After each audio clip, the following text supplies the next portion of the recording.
Hello and welcome to Blog Tornado. How are you? And today we're going to go over a few things regarding Bob Lazar. As you know, he is my rock star on this channel and I really love everything about this man. But it's the very reason why we have to be careful with Bob Lazar. Now, as you know, it's not your ordinary type of guy. He does have some sort of personality about him that it's charismatic, that surrounded with some sort of karma or whatever you want to call it. But it's also similar to something like a Venus flytrap, okay? And anybody that goes into that trap of his story, ends up in his pocket, okay? Because really, there's something out there and you can't say for sure there isn't, and that's just the problem, and that's why his story is so dominant in a UFO world. So we can't really judge completely whether it's real or not, or it's authentic or not, but we can just beat around the bush. That's all we can do, really. But today, let me talk about something else that might be on a different level of things, okay? And it might be hard for some to understand, but could be some sort of explanation. Why are we seeing these aliens? So basically, that's it. So please stay with me a little bit longer to understand what the heck is going on behind this alien existence. And could that be the actual answer? And we're starting right now.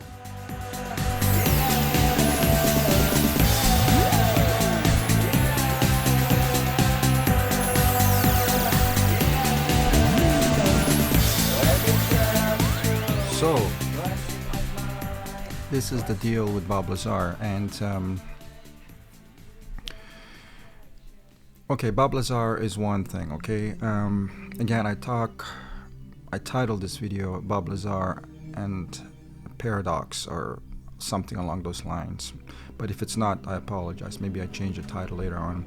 And also I have to remind you to keep your subscription option on YouTube visible. That way, if you sub to me, I know to sub you back, okay? Because that's what I like to do. But if I can't see who's subbing to me, then I can't really sub back, just so you know, so it doesn't look like I don't want to sub back, okay? Some of you don't care and you're just subbing because perhaps you like this channel, so I really want to thank you very, very much. And the fact that you're following Bob Lazar. And so that's all that I want to say regarding that. So just in case, keep your option visible, that way I know that you're sub to me, in case you want me to sub back,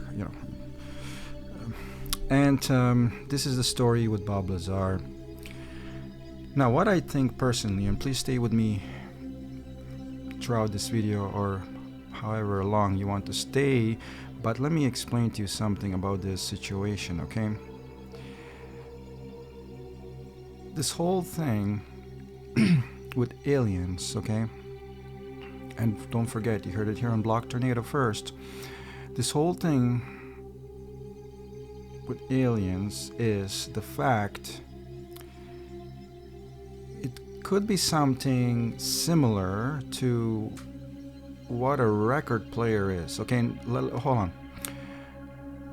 Record is us, our lives, and anything inside the universe, and the universe is a record player. I made a video regarding that if you want to watch. But this is the problem. As you know, the record eventually ends, as it starts to move towards the middle.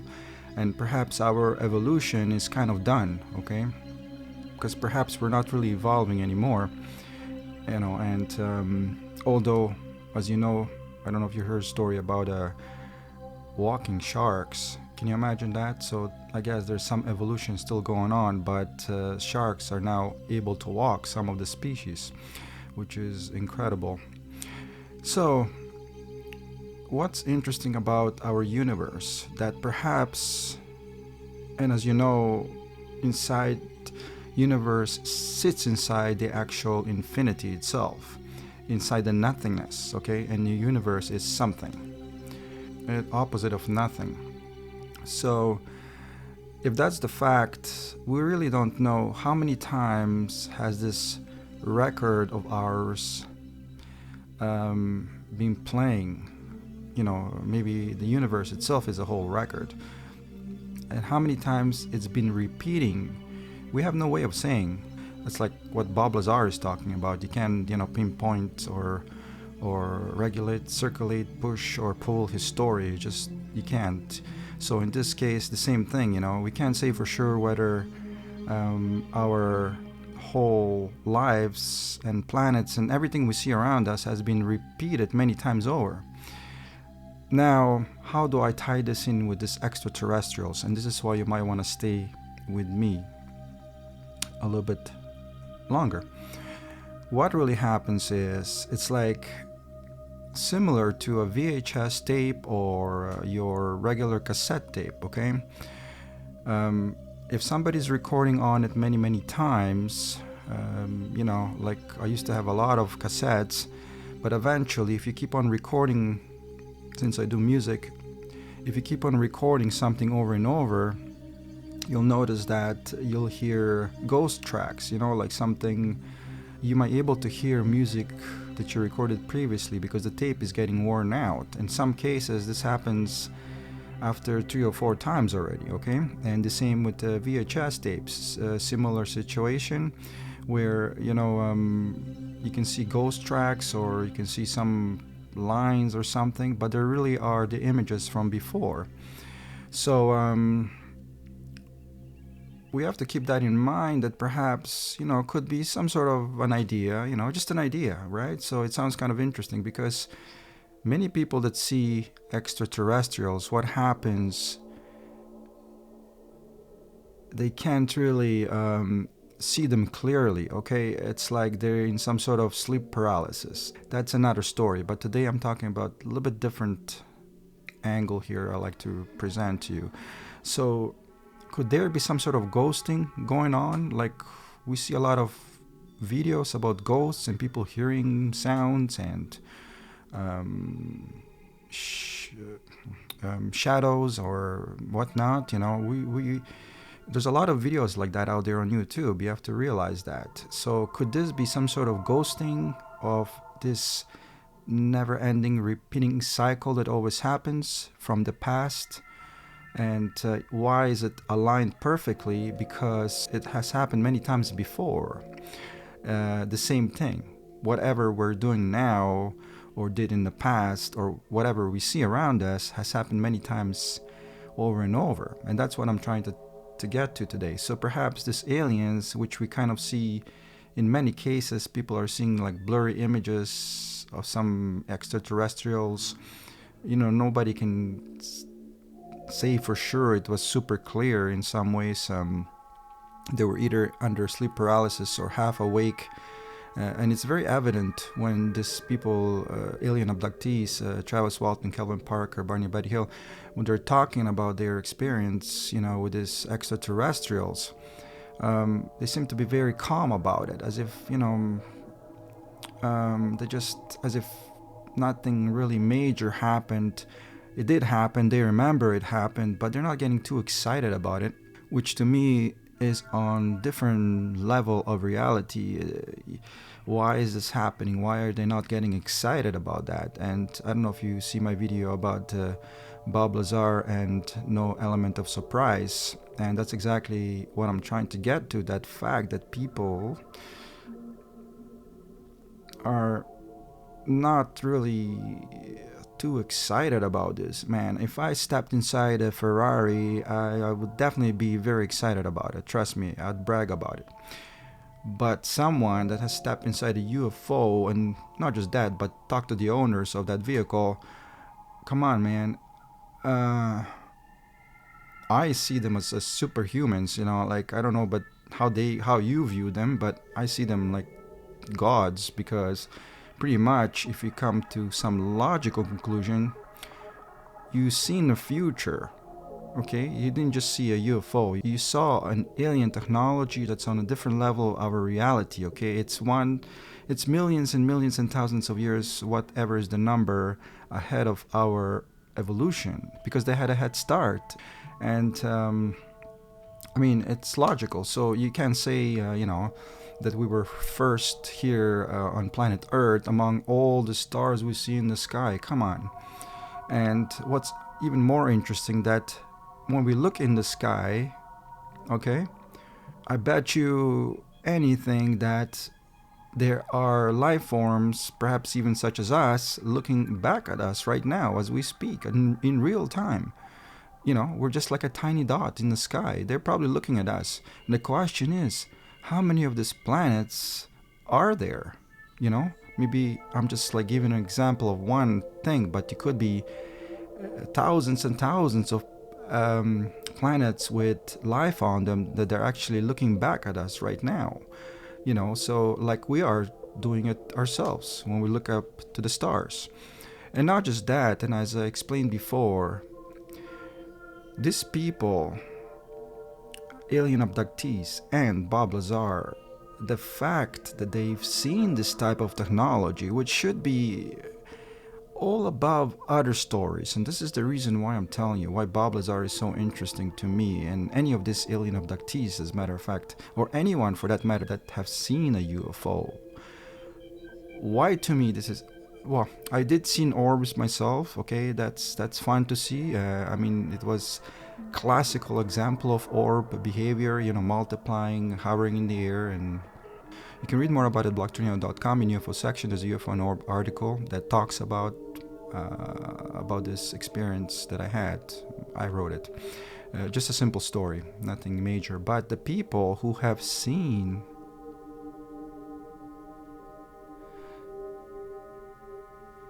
people, look, the future they have seen, this technology, like Bob Lazar, Barney Betty Hill, Calvin Parker, Charles Wall. Not just that it's not going to happen here on Earth anytime soon, but it might never happen, as a matter of fact. And it's already existing. Not just that this happened like 40 years ago or whatnot in Barney and Betty Hill story and Bob Lazar at 89, late 80s, but this happened a long time ago. But how much time has gone by since this technology already existed long time ago? That is the question. It could have existed like thousands and thousands of years ago, and these people, not just that they've seen the future, which is happening right now, real time as I speak.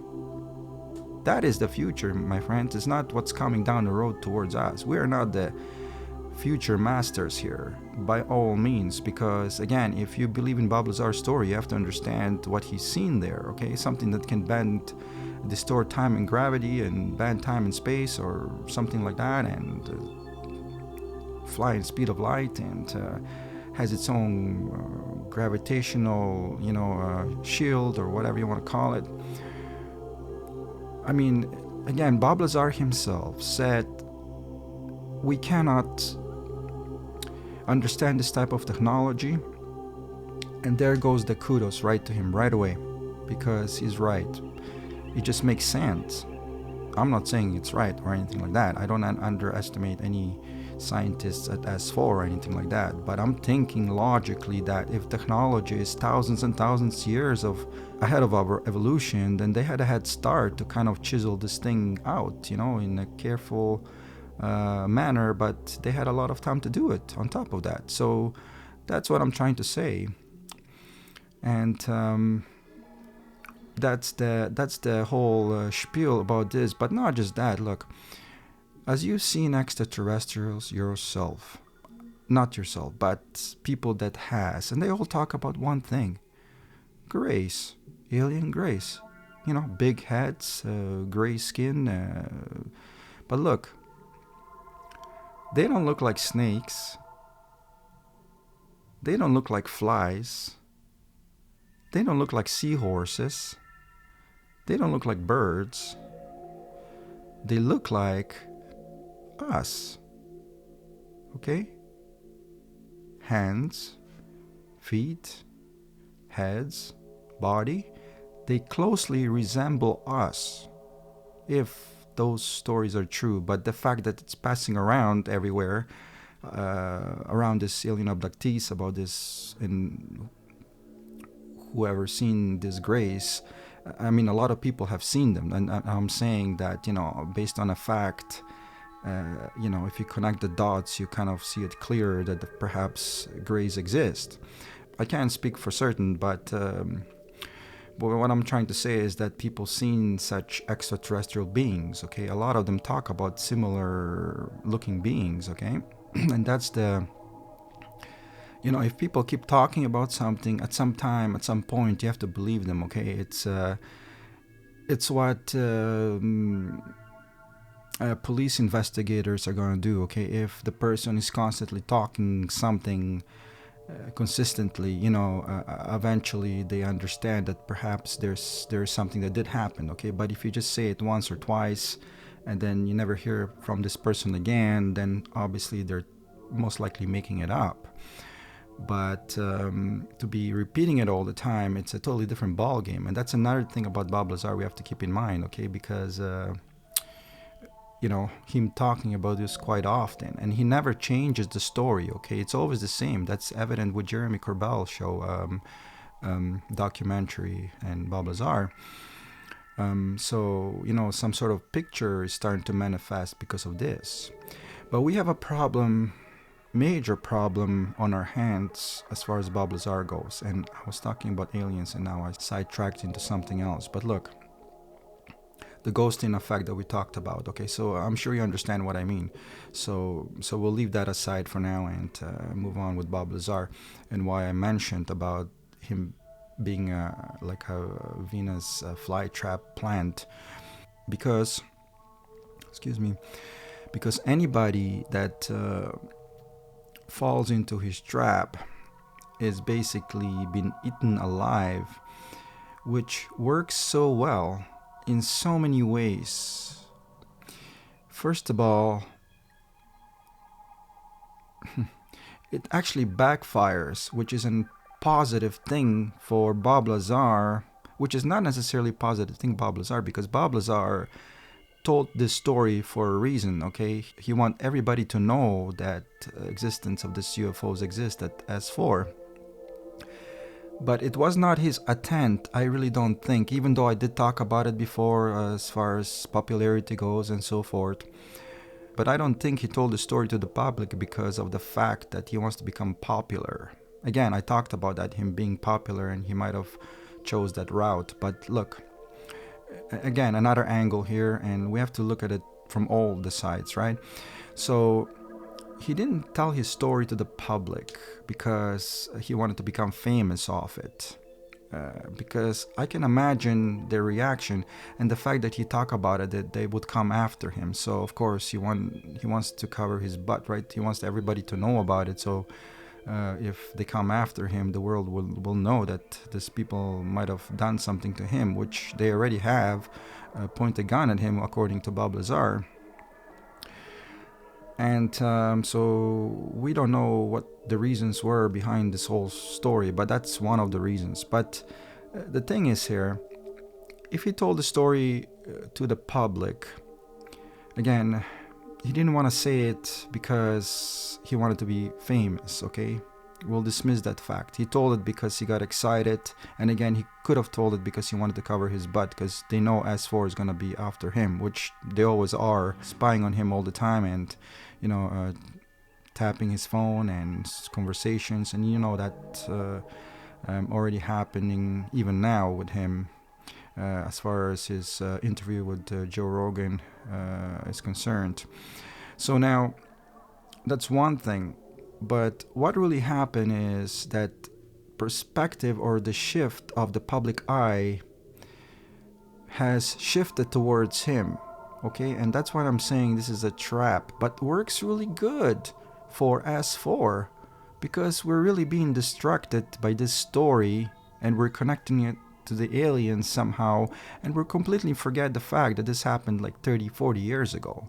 Okay, these people who supposedly driven this UFO, and which doesn't register with me how they were able to get it working, but who knows if they did, then, while we're talking about this, these people have probably gone to alien planet long time ago, like 30, 40 years ago, and watched probably movies with aliens and come back and drive around the galaxy and so forth. But we're still getting stuck with this Bob Lazar story after 30, 40 years.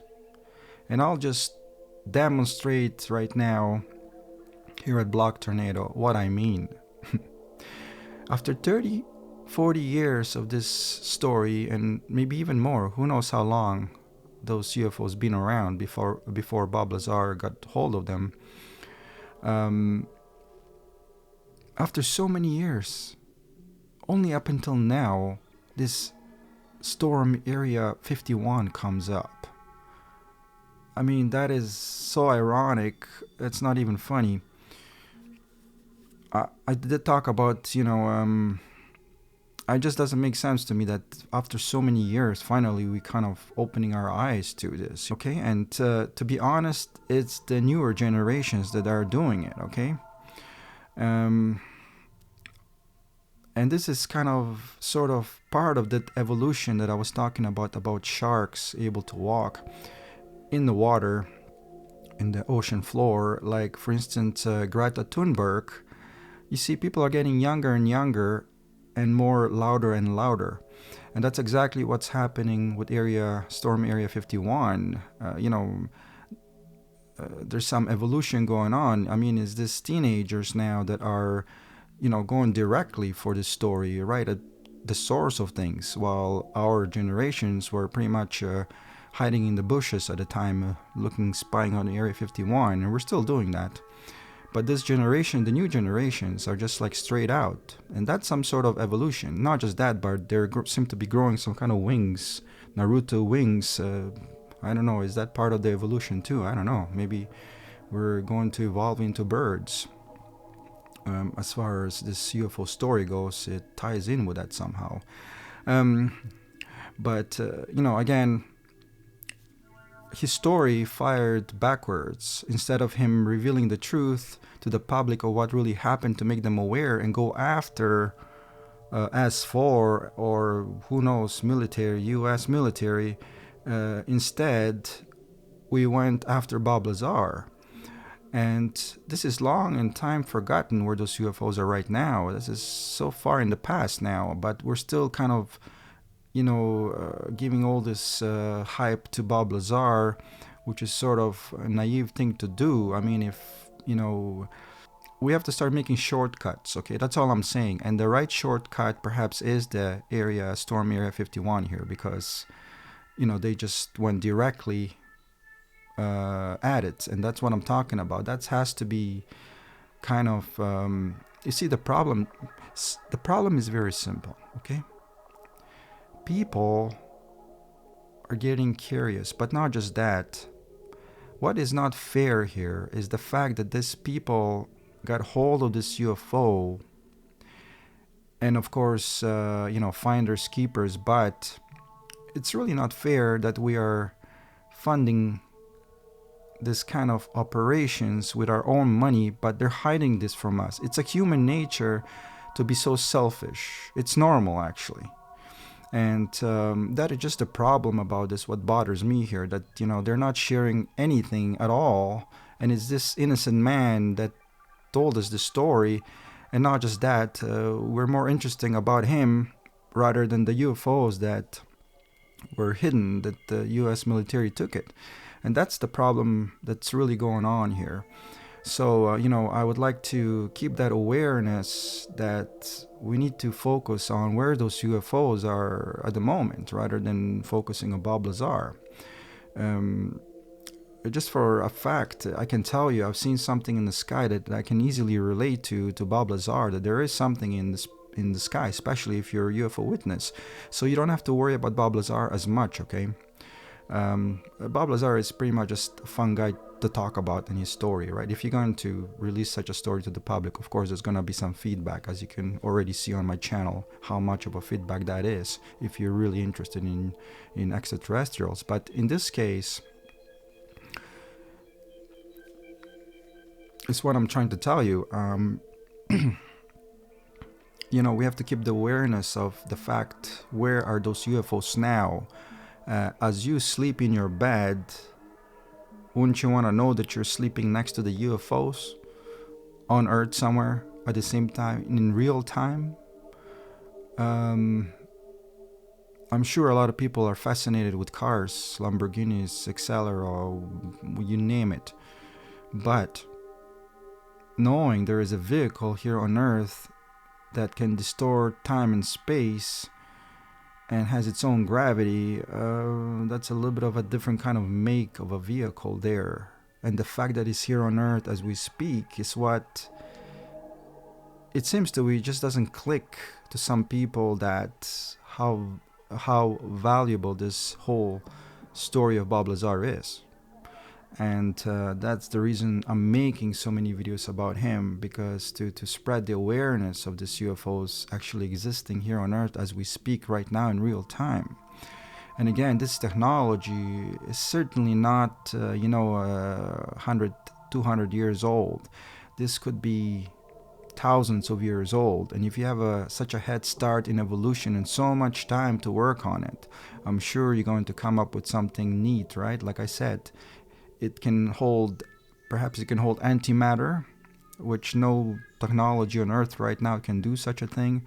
It has antimatter reactors, or similar to gravity amplifiers, and it can simply levitate, or whatever you want to call it, propulsion, anti-gravity propulsion system.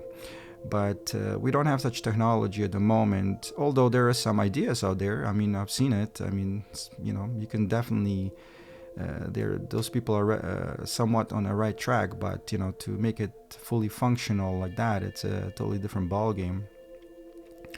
So, again, any kind of carry, or anything for that matter that can carry antimatter, has to be highly sophisticated, because no such thing on Earth here can contain antimatter. As you know, antimatter coming in contact with matter, it completely gets annihilated and become another source of energy. It destroys everything, this antimatter situation.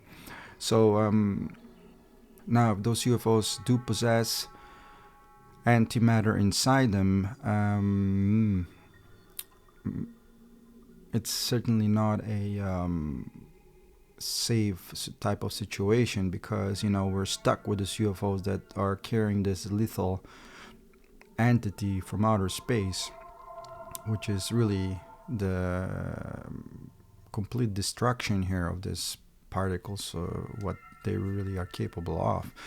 So yeah, anyways, some of the points again, and I like to again mention the fact that could there be some ghosting going on, that we're seeing something from the past that's appearing, in our lives, because it happened so many times maybe before this, and we don't know how many times. I could be, you could be seeing a picture of like 100,000 times, but perhaps this event has happened infinite number of times, and there could be some ghosting going on, so who knows. It's just a different angle to look at. But anyways, please come back again to see what's going on next time, okay? So what's going on here at Blog Tornado, and I'm trying to get some interesting, neat points to talk about, okay? So it's not just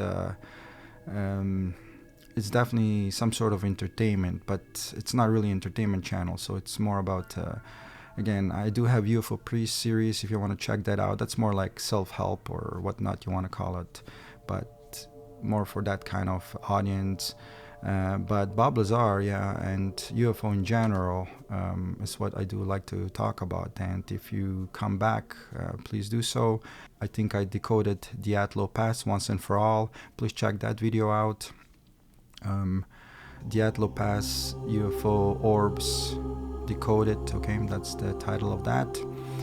And that's pretty much I want to talk about today. And I just want to thank you, of course, for staying all the way here, which you're probably already gone, but if you did, I would really like to thank you. And don't forget to give it a thumbs up if you'd like, or subscribe here on the bottom, which is even better. So I will talk to you next time, and don't forget to come back. I put videos out every day, every second day, or every third day, something like that. And that's pretty much all. Oh, I almost forgot. I knew I forgot something. Um, Keep your eyes in the sky, okay? In case you see a UFO fly by.